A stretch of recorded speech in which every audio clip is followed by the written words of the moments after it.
Namaste, I am JVN Swarnima, Assistant Professor in Jayoti Vidyapeeth Women's University. Today, today we will talk about a topic from geotechnical engineering, which is method of compaction used in field. There are so many methods which is used in field for compaction.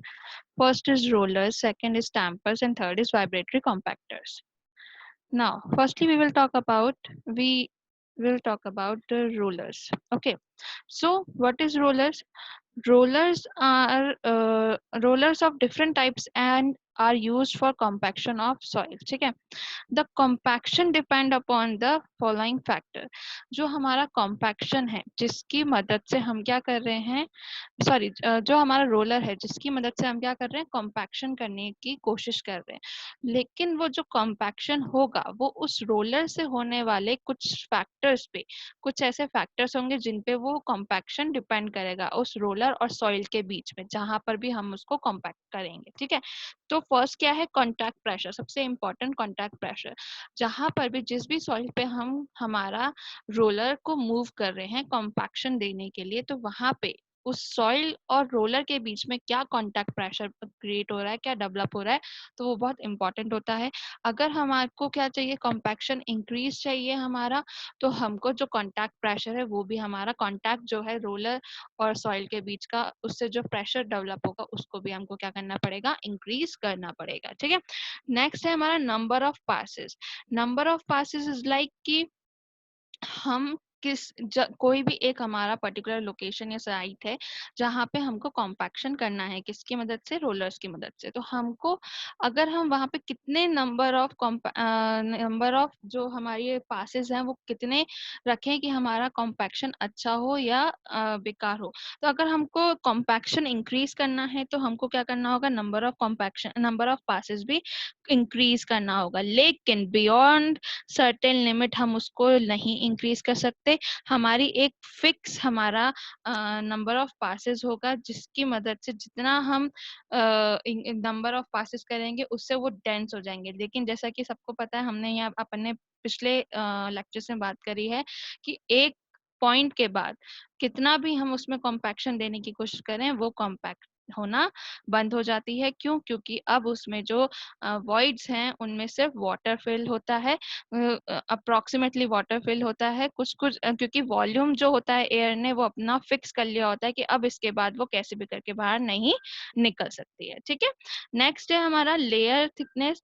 Layer thickness भी जो है वो depend करता है, layer thickness से भी क्या होता है, इफेक्ट करता है हमारे कॉम्पैक्शन को. कि अगर मान लीजिए लेयर थिकनेस ज्यादा है तो हमारा कॉम्पैक्शन जो होगा वो डिक्रीज होगा, मतलब कम होगा. और अगर हमारी वही लेयर थिकनेस कम है तो हमारा कॉम्पैक्शन इंक्रीज हो. दोनों वाइस वर्सा एक दूसरे को इफेक्ट करते हैं. ठीक है, नेक्स्ट है speed of roller. Speed of roller भी डिपेंड करती है कि हमारा रोलर किस टाइप का है. ठीक है, तो उसके ऊपर क्या करती है, हमारी स्पीड ऑफ रोलर डिपेंड करती है. ठीक है, स्पीड ऑफ रोलर, सॉरी, हमारा स्पीड ऑफ रोलर क्या है उस पे हमारा क्या करता है, कॉम्पैक्शन डिपेंड करता है. लेकिन स्पीड ऑफ रोलर रोलर के ऊपर डिपेंड करेगी कि उसमें मशीन कैसी है और वो किस तरह से वर्क कर रहा है. तो उसी के बेसिस पे क्या होगा, हमारा कॉम्पैक्शन होगा. जब हम कॉम्पैक्शन करेंगे रोलर्स की मदद से तो हमारी जो स्पीड होगी वो हम मैक्सिमम रखेंगे जिससे हमारा जो कॉम्पैक्शन है वो हमको अच्छा मिले. ठीक है, अब हम बात करते हैं टाइप्स ऑफ रोलर्स की. बहुत सारे टाइप्स ऑफ रोलर्स होते हैं जिनकी मदद से क्या होता है, कॉम्पैक्शन हम कर सकते हैं.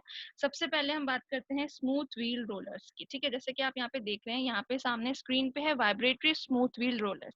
अगर इसमें से मैं ये वाइब्रेटरी जो मेरा इक्विपमेंट है, जो मेरा वाइब्रेटरी मशीन है, अगर मैं इसको रिमूव कर दूं तो ये मेरी क्या कहलाएगा, स्मूथ व्हील रोलर कहलाएगा. जैसे कि आपको यहाँ पे दोनों ये दिख रहे हैं, ये दोनों मेरे क्या है, स्मूथ व्हील रोलर्स में आते हैं. एक होता है नॉर्मल स्मूथ व्हील रोलर और एक होता है पेन्यूमेटिक, सॉरी, एक होता है स्मूथ व्हील रोलर, दूसरा होता है, एक और होता है जिसे हम कहेंगे tandem type smooth wheel roller. ठीक है, दो टाइप के स्मूथ व्हील रोलर होते हैं. स्मूथ व्हील रोलर में जो नॉर्मल स्मूथ व्हील रोलर होता है उसमें थ्री टायर्स होते हैं.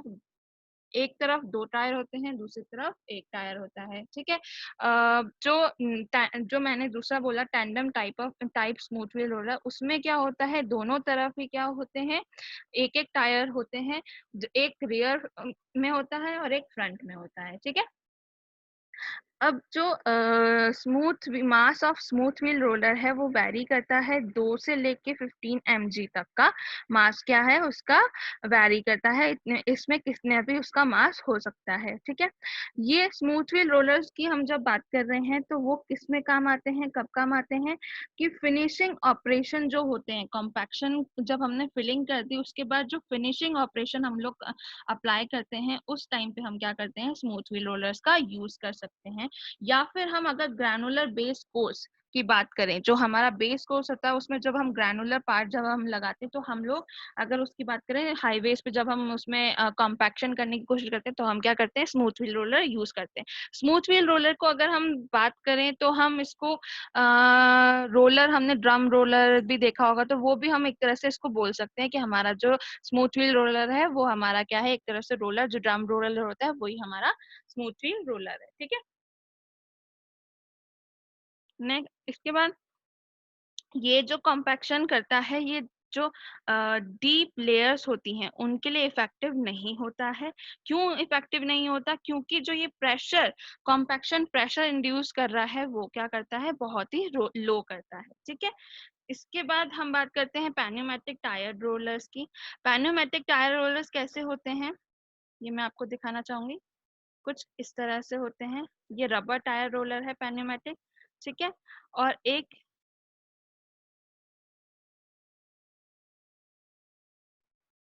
ये वाला जो है ये रहा एक तरह का हमारा पैन्यूमेटिक टायर रोलर। ठीक है, अब जब हम इसकी बात करते हैं पैन्यूमेटिक टायर रोलर, जो मेरा रबर टायर रोलर मैं दिखाना चाहूंगी, जैसे कि ये रहा। ठीक है, ये पुराने जमाने का पैन्यूमेटिक टायर रोलर है, ऐसा ही हमारा अभी भी बनता है। तो ये जो पैन्यूमेटिक टायर रोलर है ये क्या करता है, कंप्रेस्ड करता है एयर को। ठीक है, किसके लिए कंप्रेस करता है, डेवलप करने के लिए इन्फ्लेशन प्रेशर को कंप्रेस करके, एयर को कंप्रेस करके क्या करता है, इन्फ्लेशन प्रेशर को डेवलप करता है। ठीक है, अब जो कांटेक्ट प्रेशर दोनों सॉइल और रोलर के बीच का जो कांटेक्ट प्रेशर है वो किस पे डिपेंड करेगा कि एरिया ऑफ कांटेक्ट कितना है और इन्फ्लेशन प्रेशर कैसा है। ठीक है, इस पे ये क्या करेगा, हमारा डिपेंड करेगा। जो रोलर है वो क्या करता है, प्राइमली सबसे पहले तो नीडिंग एक्शन से क्या करता है, हमारा कॉम्पैक्ट करता है, हमारे जो सॉइल है उसको क्या करता है, नीडिंग एक्शन से कॉम्पैक्ट करता है। ठीक है, फिर ये जो कॉम्पैक्शन होता है ये क्या करता है, दोनों सॉइल्स के लिए, कोहेसिव और कोहेजन लेस दोनों सॉइल्स के लिए यूजफुल होता है। ठीक है, इसमें जो लेयर हम यूज करते हैं, जो हमारा रोलर्स हमारे इसमें यूज होते हैं, वो कितनी लेयर तक यूज हो सकते हैं, 15 सेंटीमीटर टू 30 सेंटीमीटर तक हम लोग इसमें लेयर यूज कर सकते हैं कॉम्पैक्शन करने के लिए। जो थिकनेस होगी लेयर की वो 15 से लेके 30 सेंटीमीटर तक की हम कुछ भी कॉम्पैक्शन करने के लिए लेयर यूज में ले सकते हैं। उसकी मदद से हम क्या कर सकते हैं, पैनोमेटिक टायर रोलर से हम लोग क्या कर सकते हैं, कॉम्पैक्शन कर सकते हैं। ठीक है, नेक्स्ट है शीप फुट रोलर। ये अगर हम तब की बात करें जब हमारे पास रोलर्स नहीं थे, तो तब क्या करते थे, इन एंशियंट हिस्ट्री में हमारे पास क्या थे, रोलर्स का नहीं बने थे। ठीक है, तो उस टाइम पे क्या करते थे, जो भी नई सड़क होती थी उस पे शीप को दौड़ा दिया करते थे। शीप को यहाँ से वहां एक पॉइंट से लेके दूसरे पॉइंट तक वेरी करवाया करते थे। ठीक है, तो वो किस लिए करवाया करते थे, ताकि उस नई सड़क पे क्या हो सके, कॉम्पैक्शन हो सके। ठीक है, तो यही ये इसी बेस पे, इसी मेथड पे हमारा नेक्स्ट जो रोलर है वो, उसका प्रिंसिपल यही है कि शीप फुट रोलर जो है वो क्या काम करता है, यही काम करता है। हम उसमें जो कॉम्पैक्शन होता है वो कॉम्पैक्शन किस किस की मदद से होता है, हमारे नीडिंग और टैंपिंग की मदद से हमारा जो कॉम्पैक्शन होता है वो कंप्लीट होता है। ठीक है, तो अब इस रोलर को बनाने के लिए क्या किया, कुछ नहीं किया, हमने क्या किया, एक स्टील फ्रेम लिया जिसमें ड्रम्स को माउंट कर दिया। ठीक है, उन ड्रम्स में क्या कर दिया, ब्लास्ट डाल दिया या फिर वाटर से उसको फिल कर दिया। ये क्यों किया, ताकि क्या हो, उस जो रोलर है उसका जो है प्रेशर ज्यादा हो जाए। प्रेशर ज्यादा होगा तो जितना कॉम्पैक्शन हम करेंगे वो भी हमारा ज्यादा होगा। ठीक है, शी फुट रोलर जो होता है आइडियली सुटेड होता है कोई सिर्फ सॉइल के लिए।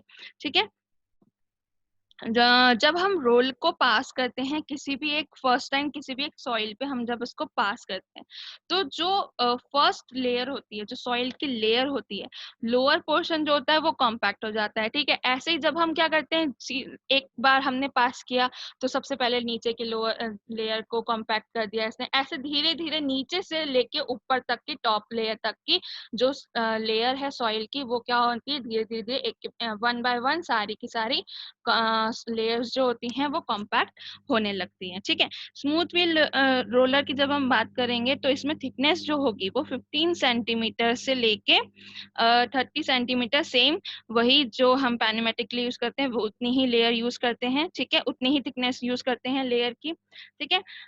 नेक्स्ट है हमारा वाइब्रेटरी कॉम्पैक्टर्स। वाइब्रेटरी कॉम्पैक्टर या फिर सबसे पहले जैसे ये देखा, ये रहा हमारे पास वाइब्रेटरी कॉम्पैक्टर, ठीक है। ये वाइब्रेटरी कॉम्पैक्टर्स है हमारे पास कुछ। तो वाइब्रेटरी कॉम्पैक्टर क्या काम करता है, वाइब्रेटरी कॉम्पैक्टर में क्या होता है कि वाइब्रेशन बनता है, जब हम इसको ऑन करते हैं तो इससे क्या होता है, वाइब्रेशन जनरेट होता है, वाइब्रेशन की मदद से क्या होता है, कॉम्पैक्शन हमारा होता है, ठीक है। अब इसी में भी हम क्या करते हैं, ड्रम फिट करते हैं, ड्रम को माउंट कर देते हैं। ड्रम को माउंट करने से क्या होगा, जो कॉम्पैक्शन हो रहा है उसमें वेट आ जाएगा, और उस ड्रम माउंटेड ड्रम वाले वाइब्रेटर को हम वाइब्रेटरी रोलर्स कहते हैं, ठीक है। रोलर्स दो तरह के वाइब्रेटरी रोलर्स जो होते हैं वो दो तरह के होते हैं, पैनेमैटिक टाइप और स्मूथ व्हील टाइप। जैसे कि मैंने यहाँ पे बताया था कि अगर मैं इस जो ये डायग्राम है इसमें से अगर ये जो वाइब्रेटरी स्मूथ रोलर वाला है इसमें से ये वाइब्रेटर वाला इक्विपमेंट हटा दूं, तो ये मेरा क्या है, स्मूथ व्हील रोलर भी और पैन्यूमेटिक रोलर भी कहलाएगा। ये जो है मेरा ये पैन्यूमेटिक रोलर है, ठीक है। इस पैन्यूमेटिक रोलर में से क्या हटा दूं मैं, ये अपने इक्विपमेंट हटा दूं तो मेरा क्या बन जाएगा, नॉर्मल बन जाएगा। और अगर मैं वाइब्रेटरी इक्विपमेंट लगा दूंगी तो वो मेरा क्या कहलाएगा, वाइब्रेटरी कॉम्पैक्टर कहलाएगा, ठीक है। ये कॉम्पैक्टर जो ये कॉम्पैक्टर है वो किसके लिए सुटेबल है, ग्रैनुलर सॉइल के लिए भी सुटेबल है, ठीक है। जिसकी लेयर 1 मीटर से ज्यादा थिक नहीं होनी चाहिए, 1 मीटर तक की जितनी थिकनेस होगी ये उनके लिए, सिर्फ उनके लिए सुटेबल होता है, ठीक है। कौन सा वाला, स्मूथ व्हील वाला, क्योंकि मैंने कहा जो रोलर है वो दो तरह से मिलता है, पैनेमेटिक और स्मूथ दोनों, लेकिन जो स्मूथ व्हील वाला है वो 1 मीटर की थिकनेस तक का काम करता है, उसमें वो कॉम्पैक्शन कर सकता है। जो पैन्यूमेटिक वाला है उसमें सिर्फ 30 सेंटीमीटर की थिकनेस पर ही हम काम कर सकते हैं, उससे ज्यादा हम नहीं कर सकते, ठीक है। इसके अलावा और भी वाइब्रेटर्स होते हैं, जैसा कि यहाँ पे शो हो रखा है, ये एक प्लेट वाइब्रेटर है, ठीक है। प्लेट वाइब्रेटर है, इसमें क्या होती है, प्लेट्स लगी होती हैं, इसको वाइब्रेटिंग प्लेट कॉम्पैक्टर भी कहते हैं, ठीक है। ये हैंड ऑपरेटेड होती है, इसमें इसमें कोई भी एक ह्यूमन इसको काम में ले सकता है, हैंड ऑपरेशन और इजी होता है इसका, ठीक है। जो मेन यूज है कॉम्पैक्ट करने का ग्रैनुलर बेस कोर्स को, वो इसकी मदद से हम कर सकते हैं स्मॉल लेयर्स के लिए, थिकनेस जिनकी स्मॉल हो, ठीक है। नेक्स्ट हम बात करेंगे, जो हमारी नेक्स्ट है वो टैम्पर है, जैसा कि उसी के जस्ट बगल में हमारे पास ये डायग्राम है जिसमें हम क्या किसकी बात कर रहे हैं, टैम्पर की बात करते हैं। टैम्पर या फिर हम इसको रैमर्स भी बोल सकते हैं। ये एक हैंड ऑपरेटेड टैम्पर होते हैं, ठीक है, जिसको हैंड से इजिली हैंड से हम यूज कर सकते हैं, ठीक है। इसमें कंसिस्ट ऑफ ब्लॉक आयरन होता है, जिसमें ब्लॉक आयरन लगा होता है 3 से 5 किलो का मास का, ठीक है। ये एक वुडन रॉड से अटैच होता है। एक तो ये है ऑटोमेटिक वाला टैम्पर है, और एक होता है नॉर्मल जिसमें वुडन अटैच होती है, वुडन रॉड अटैच होती है, सॉरी, ठीक है। जैसे कि ये आप देख रहे हैं, ये एक मैकेनिकल रैमर है जिसका मास 1000 kg तक हो सकता है, ठीक है। ये कुछ स्पेशल केसेस पे ही यूज होते हैं, ये एक तरह के हैवियर टैम्पर्स में काउंट होते हैं, ठीक है। जो ये टैम्पर्स होते हैं वो किसके लिए यूज होते हैं, ऑल टाइप्स ऑफ सॉइल के लिए हम इसको यूज कर सकते हैं। आई होप आपको यहाँ तक ये कॉम्पैक्शन के जो मेथड्स मैंने आपको बताया, टैम्पर, रोलर्स और वाइब्रेटरी कॉम्पैक्टर, ये आपको यहाँ तक समझ में आए होंगे, ठीक है। इसके बाद का जो हम पढ़ेंगे वो नेक्स्ट चैप्टर में पढ़ेंगे, नेक्स्ट सेशन में पढ़ेंगे, सॉरी नेक्स्ट सेशन में हम इसके बारे में, इसके और कुछ पॉइंट्स हैं, कुछ मेथड्स हैं जिनको हम और क्लियर करेंगे। आई होप आपको यहाँ तक क्लियरली समझ में आया होगा। इफ नहीं आया है then please mention it in a comment box, I will resolve it. This session is powered by digital version 2.0, Jayoti Vidyapeeth Women's University. Thank you.